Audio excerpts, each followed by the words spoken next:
When my family told me my daughter wasn't welcome at Christmas dinner, I didn't cry. I didn't beg. I just smiled, because I knew something they didn't. They thought they were protecting their perfect holiday image, that my daughter, my sweet, anxious, autistic teenager, would somehow ruin the mood. My own parents said it would be less stressful for everyone if she stayed home. My sister, ever the self-appointed queen of the family, even offered to drop off a plate like she was doing me some kind of favor. I remember standing in that kitchen, my hands still dusted with flour from baking the gingerbread my daughter had helped me decorate, hearing them say those words. Not welcome. It echoed in my head like a door slamming shut. But here's the thing. I'd spent years tiptoeing around their comfort, quieting my child, softening her edges, apologizing for her existence. And for what? To be tolerated at their table? To be pitied between bites of turkey and judgment? No, not this year. So when Christmas came, my daughter and I sat in our empty house, the one they all ignored when it suited them, and I made her the best damn Christmas dinner she'd ever had. Music, candles, laughter, just us. And while she giggled, telling me the snow looked like glitter falling from the sky, I made a quiet promise. They wanted a Christmas without her? Fine. But soon, they'd learn what that really meant. People always say, Christmas is about family, but they forget to mention it's also about which family gets to define what that means. For me, family had always been a word wrapped in too much tinsel and not enough truth. My parents lived for appearances.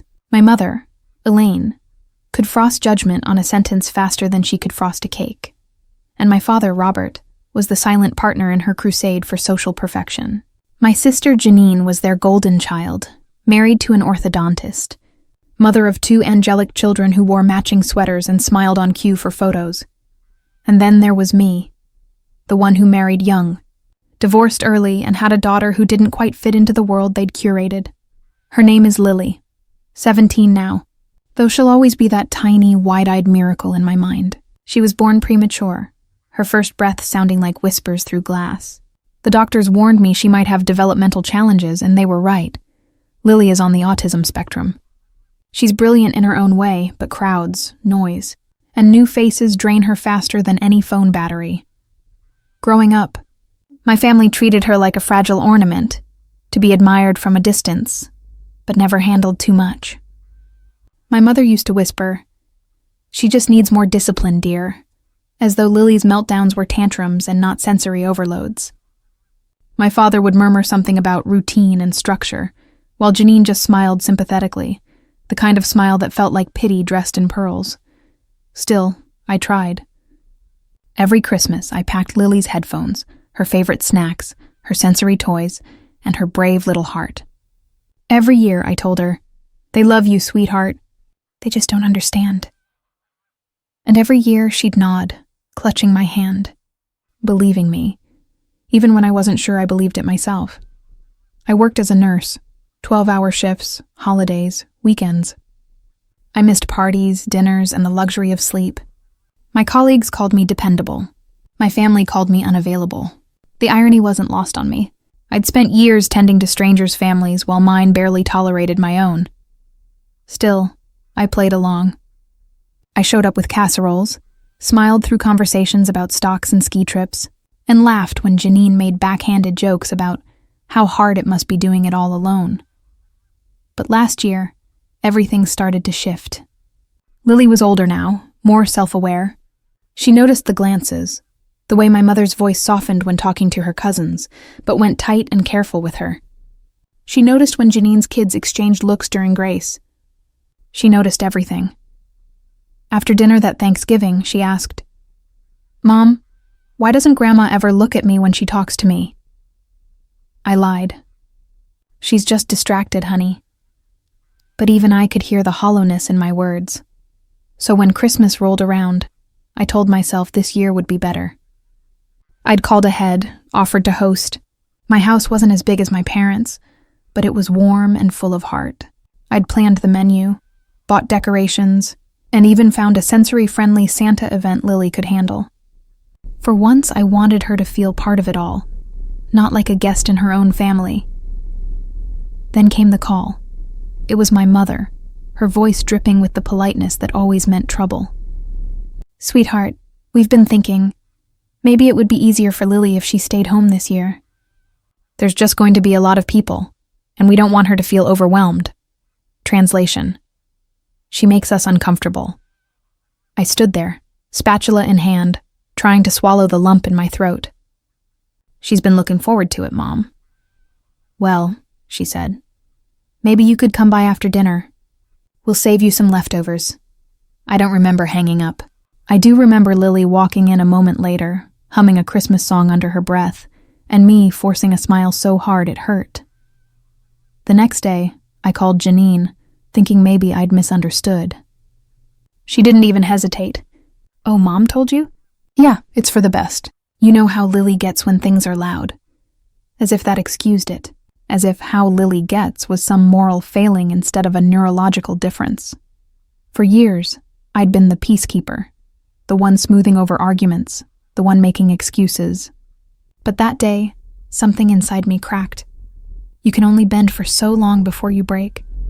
So I stopped apologizing. I stopped asking to be included. I decided that if they couldn't see the beauty in my daughter, then they didn't deserve to see her at all. That's the thing about quiet people. We endure. We endure until the endurance becomes armor, and once we learn how to wear it, we're unstoppable.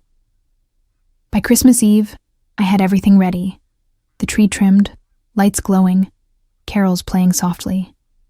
And yes, the house was technically empty, but it was also the first time it felt truly ours.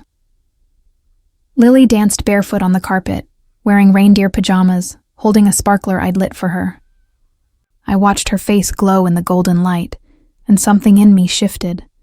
I wasn't sad. I wasn't even angry. I was done pretending. Done apologizing. Done letting people mistake cruelty for tradition. And somewhere in that stillness, as the clock ticked toward midnight, I realized this wasn't the end of anything. It was the beginning, because they had just handed me the greatest gift of all, clarity. They say betrayal feels like a knife in the back, sharp, sudden, final. But mine wasn't a knife. It was a spoon, dull, repetitive, scraping slowly until the ache became unbearable. The first cut came Christmas morning. I woke up early to the smell of cinnamon and the sound of Lily humming jingle bells from her room. The house glowed in soft light, quiet, peaceful. But underneath that calm, there was a pulse of sadness I tried to ignore. I told myself it was fine, that maybe they'd call. Maybe someone would text. Families fight, right? By noon, the silence was heavy. Then my phone buzzed. A message from Janine. "Hope you're having a nice, quiet day. Mom says dinner starts at 6. We'll save you a plate." A plate. They'd save me a plate. Like I was some stray dog outside the restaurant window. Lucky to get scraps. I wanted to throw the phone. But Lily peeked around the corner holding 2 mugs of hot cocoa, her face full of pride. "I made extra marshmallows, Mom." My anger melted faster than the chocolate. "Perfect," I said, sitting beside her. We spent the day playing board games, watching movies, laughing. But somewhere between Elf and Home Alone, I made the mistake of checking Facebook. That's where the second cut landed. A photo, the whole family standing around the Christmas tree at my parents' house. My mother radiant in red, my father holding Janine's toddler, my nephews mid-laugh, and Janine, of course, front and center. The caption read, "So blessed to have everyone together for Christmas." Everyone! I stared at the screen until my vision blurred. My everyone was sitting next to me, quietly peeling the wrapper off a candy cane, unaware of the knife twisting in my chest. I should have closed the app, but I scrolled instead. Video clips, boomerangs, candids, my parents clinking glasses of champagne, my sister's husband carving the roast, even the dog wearing a Santa hat, and then, buried in the comments, a familiar voice, my Aunt Margaret. "Where's Emily and Lily?" Janine replied, breezy as a spring breeze. "Oh, they couldn't make it this year." Lily wasn't feeling up to it. I could almost hear her tone. Soft, polite, dripping with performative concern. The kind of lie that doesn't hide cruelty, It decorates it. Lily leaned over, curious. Is that Grandma's tree? I locked my phone. Yeah, sweetheart. But ours is prettier. That night, after Lily went to bed, I sat at the kitchen table and let it all hit me. The truth wasn't that they hadn't invited us. It was that they erased us. They didn't just exclude us from dinner. They rewrote the story so we didn't even exist in it. And I wasn't naive. I knew this wasn't about one holiday. This was about years, decades, one of quiet rejection wrapped in politeness. The subtle corrections, the dismissive glances, the whispered gossip about my difficult child. Still, there was one thing I hadn't expected. 2 days after Christmas, a letter arrived from my parents' attorney. At first I thought it was a mistake, until I opened it. It was an amendment to my parents' will. They'd officially removed me as executor and named Janine instead. The letter included a note from my mother. It's just practical, dear. You're so busy and Janine lives closer. We hope you understand. Oh, I understood. Perfectly. They weren't just cutting me out of Christmas dinner. They were cutting me out of the family's future. I laughed. Actually laughed. That sharp, humorless kind that startles even yourself. 12 years I'd spent driving my father to medical appointments, managing their bills, handling their property taxes when Janine was too busy. And now? They were handing everything to her like a holiday bonus. That was the moment. The warmth drained from my chest and something colder. Cleaner. Settled in its place. They thought I'd go quietly. I whispered to the empty kitchen. They were wrong. The next morning, I went through my filing cabinet, pulling out years of paperwork, deeds, old correspondence, legal documents I'd helped my parents with. I wasn't looking for money. I was looking for truth. Because if there's one thing about families like mine, it's that they build their foundations on appearances. And appearances can crumble fast when someone knows where the cracks are. Lily came in, still sleepy, hair a tangle. Mom, what are you doing? I smiled, tucking a folder under my arm. Just cleaning up some old messes, baby, she grinned. Can I help? Not this time, I said softly. This one's on me. For days, I played it calm. I sent polite thank you texts for the leftovers they'd dropped off. I even commented on Janine's photo. Looks like a lovely evening. She liked it. Of course she did, because people like her only see what they want to. But behind that smile, behind every casual text and forced civility, something was shifting. Quietly. Precisely. I was done being the family scapegoat. Done letting their shame define my daughter's worth. They thought they'd excluded us from Christmas. What they didn't realize was they'd freed me. And when I'm free, I don't break down. I rebuild. You know that feeling when something inside you finally clicks? Like finding the missing puzzle piece that's been under the couch all along? That was me a few weeks after Christmas. The holidays had faded into that dreary post-festive fog. The world still smelled faintly of pine and guilt. My parents hadn't called. Janine had texted once, something perfunctory. Hope you and Lily had a restful break. Restful, sure. Because being emotionally excommunicated is just so relaxing. But I wasn't sad anymore. I was focused, sharp. I'd been going through old files, sorting documents in my home office, mostly to distract myself, but also because I'd decided I wasn't going to let my parents' lawyer define my story. I was their daughter, not their footnote. Halfway through a box labeled Dad's Papers, Mortgage, Taxes, etc., I found it, a faded yellow folder with my father's handwriting on the tab. Lake House, joint title. Now, let me explain something. My parents owned a family lake house up north, the shrine of our summers. Janine called it our legacy property, which was rich, considering she barely showed up unless there was good Wi-Fi. I, on the other hand, had spent countless weekends maintaining it, fixing pipes, repainting the porch, cleaning up after everyone left. It was practically my second job. Curious, I opened the folder and nearly dropped it. There it was. A signed deed transfer from 12 years ago. It listed Robert and Elaine Harper as grantors and Emily Harper, me, as joint tenant with right of survivorship. In other words, legally, I owned that lake house with them. My heart started pounding so hard it felt like it might bruise my ribs. I flipped through the rest of the documents. There were signatures, notary stamps, tax receipts, everything legitimate. I remembered it then. Years ago, when my father had his first health scare, he'd asked me to help manage their affairs. He'd said, "You're the responsible one. Just in case something ever happens, I want to make sure the house stays in good hands." I'd signed the papers, filed them, and forgotten all about it, until now. And the kicker? The amendment to the will, the one naming Janine as executor, had no mention of the lake house. None. Because technically, it wasn't part of their estate. It was mine. I sat there, staring at the paper, every memory flooding back. Every insult, every passive-aggressive comment, every time my mother sighed and said, "Janine just has a better head for these things." They thought they'd erased me. But they'd signed their erasure in front of a notary. The irony was delicious. I didn't act right away. I'm not impulsive, never have been. I spent a week researching property law, double-checking county records, verifying everything. Every page confirmed it. The house was legally co-owned. If they passed, it would automatically transfer to me. Janine couldn't touch it, no matter what the will said. Still, I didn't want to wait for anyone to die.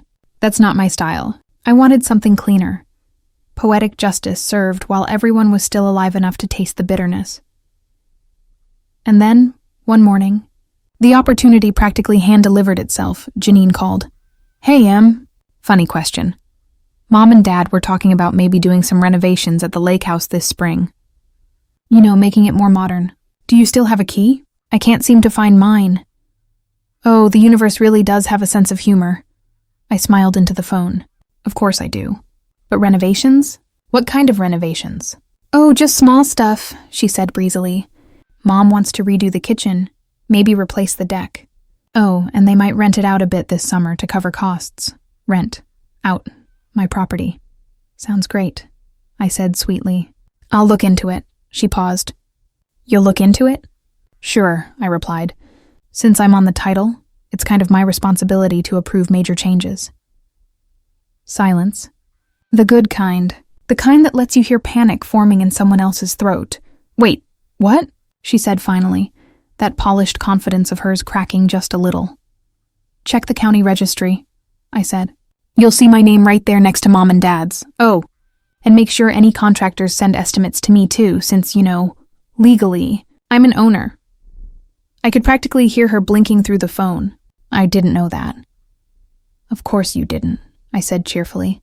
"Mom and Dad probably forgot to mention it. Happens all the time." When I hung up, I laughed. A real, uncontrollable laugh that scared my cat and startled even me. Because suddenly, everything made sense. Every slight, every dismissal, it all came from the assumption that I was powerless. And now? Now I held the one thing they couldn't spin, deny, or lawyer away. Proof. But I didn't want to just wave it around. Oh no, revenge is best when it's planned like surgery. Precise, sterile, and irreversible. So I made copies. Digital and physical. I even stored one in Lily's safety deposit box at the bank. Then I started quietly preparing, researching property management laws, calling contractors, even scheduling a few appraisals under my own name. Each small action was like lighting a match. Lily noticed, of course. "Mom," she said one evening, "why are you smiling at your computer like that?" "Because, baby," I said, "I just remembered something they forgot." Revenge doesn't start with rage. It starts with silence, a calm, deliberate kind of silence that lets every insult echo until it becomes motivation. That's where I was. Calm. Focused. Dangerous in the way only a woman with receipts and patience can be. For the next few weeks, I treated my revenge like a second job. While Lily was at school, I was on the phone with surveyors, realtors, and county offices. It turns out owning property with people who pretend you don't exist gives you a lot of options. Legal, logistical, and otherwise entertaining. The first thing I did was file a notice of interest on the lake house. It sounds dull, and it is. But what it meant was that nobody could sell, refinance, or remodel the place without my written consent. That one little document turned their beloved family retreat into a legal hostage. Next, I called a property assessor, an older man named Rick, who'd been in the business since dial-up internet. "Ma'am," he said, squinting at the records, "you've got yourself a $500,000 asset here. You sure you want to make changes?" "Oh, I'm sure," I said sweetly. "I just need an updated valuation, for personal reasons," Rick chuckled. "Sounds like someone's planning something." I smiled. Let's just say it's about time the right people got their fair share. By February, I'd gathered everything I needed: the deed copies, tax assessments, and correspondence showing my financial contributions over the years. I even dug up emails from my father thanking me for keeping the property afloat during the lean years. Those went into a neat little folder I labeled receipts, both metaphorical and literal. Meanwhile, Janine started calling, frequently. First it was, "Hey, Mom's a bit confused about the ownership thing." Then, "Dad's wondering if maybe we can just sign a quick amendment." And finally, "Come on. Do you really want to make things complicated for everyone?" Oh, Janine, sweet summer sociopath. Each time I stayed calm. "It's not complicated, Janine. It's legal." Big difference. The best part? My mother was fuming but couldn't admit it. She sent me one of her famous guilt-laden emails. "Emily, dear, this lake house has been in our family for generations. It wouldn't be fair to disrupt things now. You've always been the practical one. Surely you can see reason." I replied, "You're right, Mom. I am practical. That's why I'm keeping my half protected.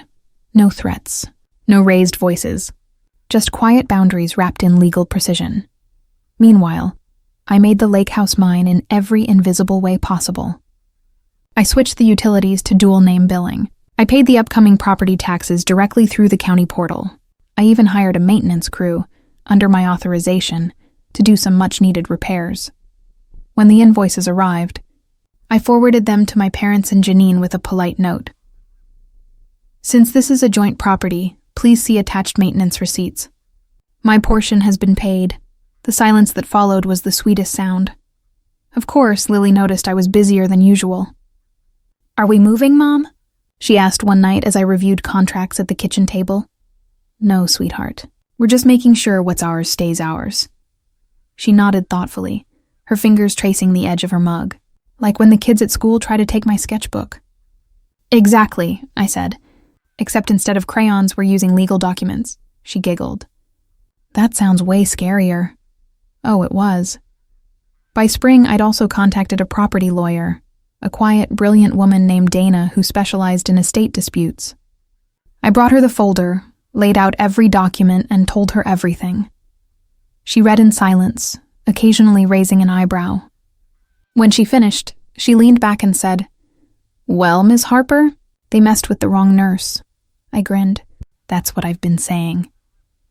Dana explained that as a co-owner, I had the right to partition or sell my share if the relationship broke down, which, let's be honest, it had imploded spectacularly.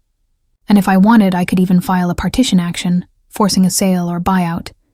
"Do you want to go that route?" she asked. I thought for a moment. I pictured my mother's face, Janine's smug smile, the Facebook post, the erasure. "No," I said slowly, "not yet. I want to give them the chance to hang themselves first." So we drafted a polite but firm letter to my parents, formally reminding them of my legal standing. It was beautifully worded, cold enough to chill champagne. And just like that, the balance shifted. Suddenly, they were the ones calling, texting, trying to talk things out. My mother even suggested a family meeting, which was her way of saying truce before this gets public. I agreed, but on my terms.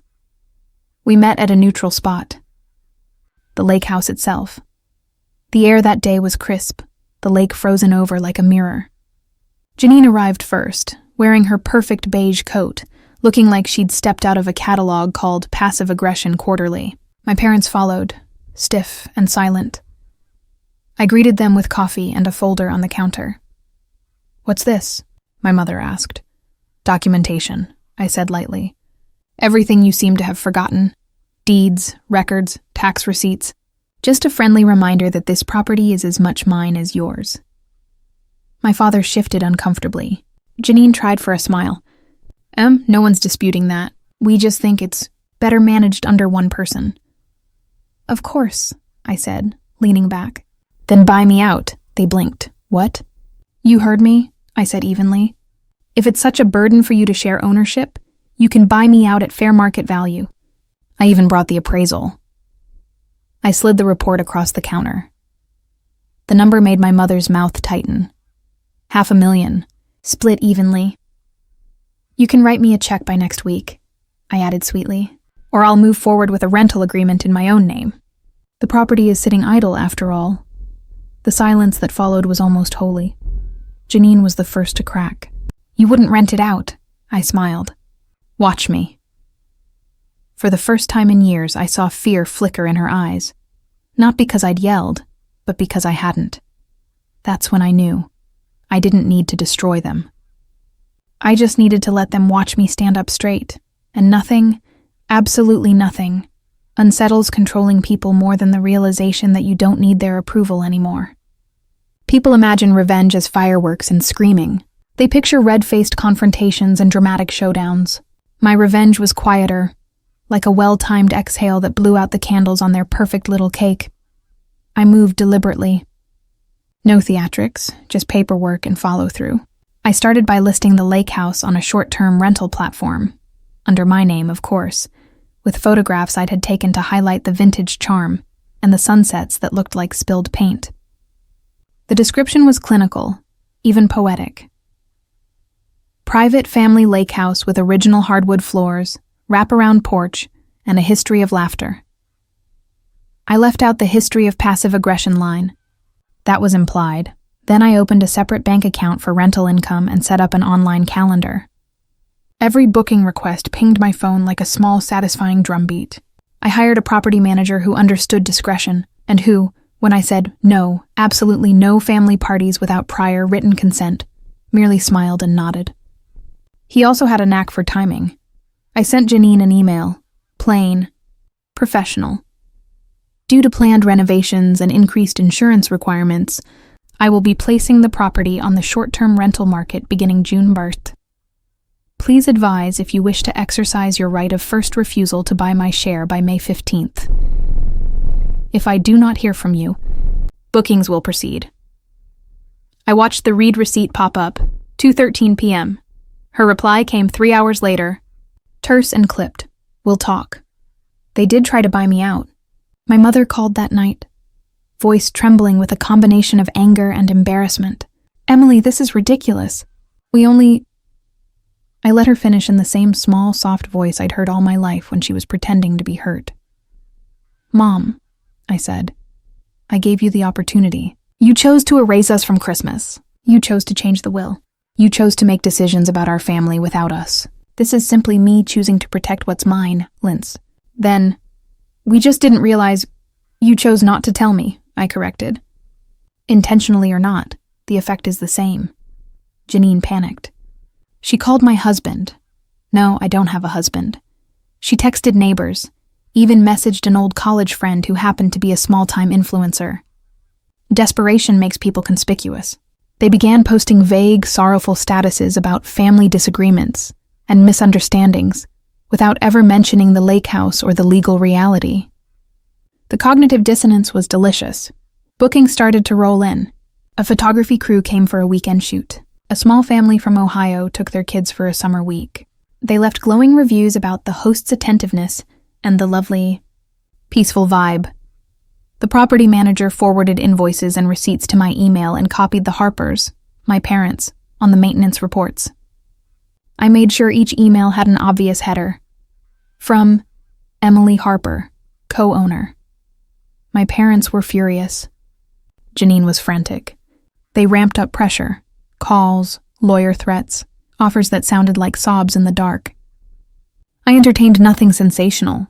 I merely continued to act like the competent, annoying adult I had always been, the one who pays taxes on time and knows where important documents are kept.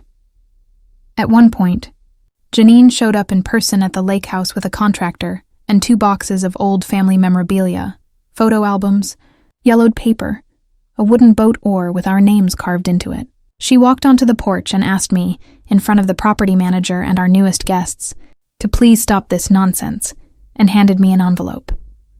Inside the envelope was an absurdly small check and a typed letter. In light of family tensions, we are offering the attached as good faith compensation. Consider it a settlement. I looked at the check. It would have bought me a good dinner, for one. I smiled, folded the letter neatly, and slid both back across the table like a menu. No, I said. I'll sell my share at market value or we proceed with bookings. Your choice. Faces hardened. Janine's lips pressed into that brittle line she used when she was trying to look noble. My mother's eyes flashed in that way they did when she was calculating how much social currency she might lose. They didn't raise their voices. That's the key. The humiliation was measured in what they couldn't say, not what they could. Then came the small public twist, the kind that looks accidental to onlookers, but is surgical in its effect. One of the photographers who'd stayed wrote an article in a local lifestyle magazine featuring the lake house and its storied past. The piece mentioned, in a single innocuous sentence, that the property was currently co-owned by Emily Harper and family and available for bookings. A snippet of the article was picked up by a local Facebook group where longtime locals shared memories about summers gone by. Comments popped up. Isn't that the Harper place? When did Emily start managing it? My family rented it last summer. Such a gem. My parents' social standing is fragile, built on curated impressions and verbal reputations. The story of me managing the lake house circulated gently, then more insistently. Invitations slowed. A dinner invitation that had been pending for months finally arrived, awkward like a stale cookie and tinsel. Invitations to charity fundraisers that had once been automatic no longer came. People, as it turns out, prefer their scandals small and their alliances certain. But I didn't want to destroy them. I simply wanted them to feel the weight of consequences. Allowing their neighbors, acquaintances, and relatives to see they'd been bypassed, that I could and would act without their blessing, was the perfect balance between justice and mercy. The climax, though, wasn't a single moment. It was a cascade. An email here, a politely worded notice there, a verified tourist review that mentioned a gracious host named Emily who took care of everything. Each piece was a chisel stroke against the polished facade they'd built. Small things, repeated, become undeniable. In the end, it wasn't about money. They could have bought me out for a fortune and maintained their image. They chose instead to double down on exclusion, thinking reputation mattered more than reconciliation. What they didn't realize was that the lake house belonged to all of us, in deeds and in memories, and that I had finally decided to treat the law like the language it is, precise, unambiguous, and binding.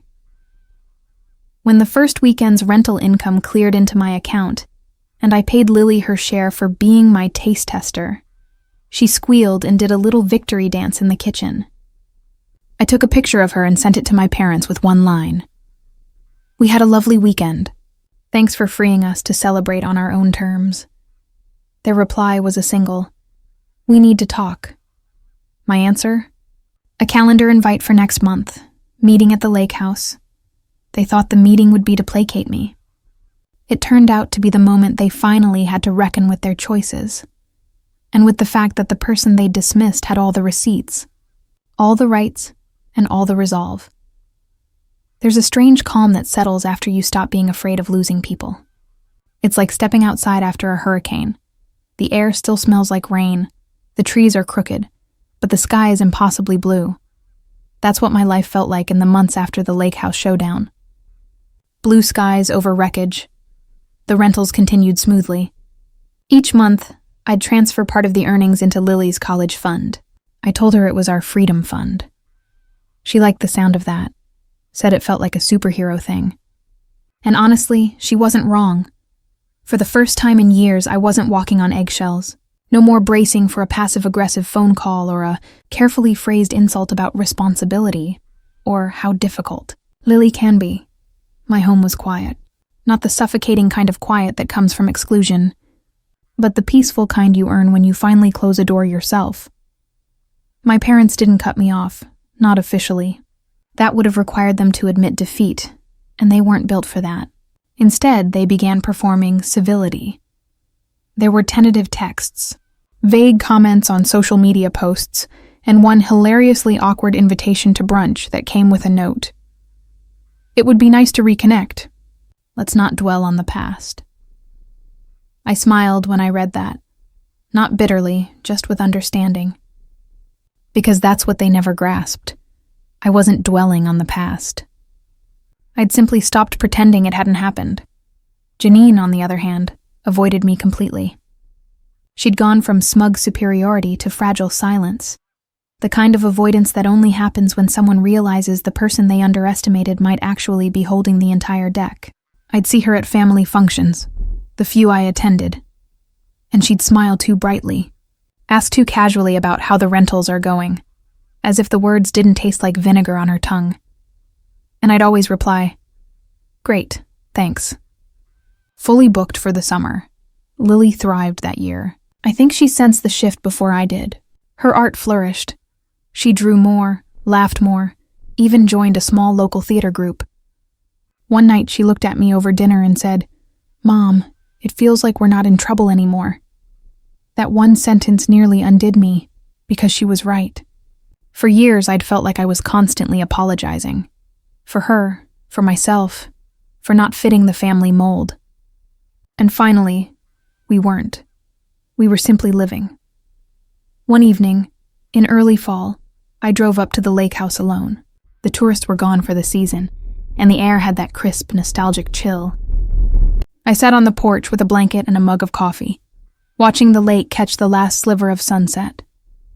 The house creaked in familiar ways, the kind of sounds that used to mean work, but now felt like gratitude. I thought about all the Christmases I'd spent trying to belong in rooms that made me small. I thought about the version of me that used to mistake politeness for peace, and I thought about Lily, the way she'd stood taller this year, unashamed, unapologetic. That's when I realized something I hadn't before. Revenge hadn't been the point. It had been the doorway.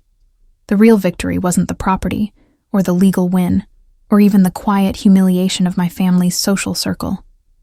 The real victory was the silence that followed. Not the absence of sound, but the presence of peace. It's funny how power feels once you finally hold it. It's not loud, not vengeful. It's just steady, like a heartbeat you finally hear because the noise has stopped. Later that night, I got a call from my father. He said, voice rougher than I remembered. "Your mother's been thinking we should all do Christmas together this year, at the lake house." The audacity almost made me laugh. "You mean the house you tried to cut me out of?" He sighed. "We made mistakes. She knows that. I know that. Maybe it's time to start again." For a long moment, I said nothing. The silence stretched so long, I could hear the wind moving across the frozen lake. Finally, I said, "Dad, I'm not angry anymore. But we're not starting over. We're starting differently." He didn't understand, not fully, but he accepted it. "You'll think about it?" "I'll let you know," I said, and I meant it. When I hung up, I realized something that made me smile. They were finally the ones waiting for my decision. Christmas came again. A year since that empty house that had started it all. Only this time it wasn't empty. Lily and I decorated early. She insisted on putting a garland over every doorway and taping paper snowflakes to the windows. We baked gingerbread again, the same recipe as before, but this time, it didn't taste like loss. Halfway through dinner, I got a text from Janine. "Mom says dinner's ready if you two want to come by. No pressure." I looked at Lily, who was laughing at a movie on the couch, her cheeks smudged with flour. I typed back one line, "Thanks. We're good right here." And we were. We toasted with sparkling cider, ate too much dessert, and opened presents wrapped in paper that didn't match. It was imperfect and loud and real. Everything family was supposed to be. As I watched Lily open a gift and gasp with joy, I realized something. They'd spent years trying to make us small so their world would stay neat. But the moment we stopped asking for a seat at their table, we built one of our own, bigger, brighter, and full of laughter. And that's when I whispered to myself, the same way I did that first night a year ago. They wanted a Christmas without her. Fine, now they have one, and it's lonelier than they ever imagined. I leaned back, closed my eyes, and smiled. The kind of smile that comes when justice doesn't wear a badge or a robe. Sometimes, justice wears an apron and knows how to read contracts.